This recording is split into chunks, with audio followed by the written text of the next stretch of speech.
Şu atı var örsünler.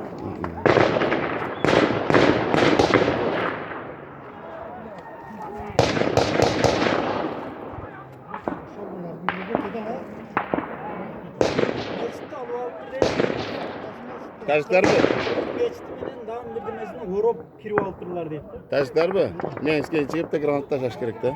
Bir ne sakın şey. Ruhsat berip turur ha. Atışka mı? Hazır o televizordan janıktan aytып жаткан да. Neden? Бешикти уруп алып.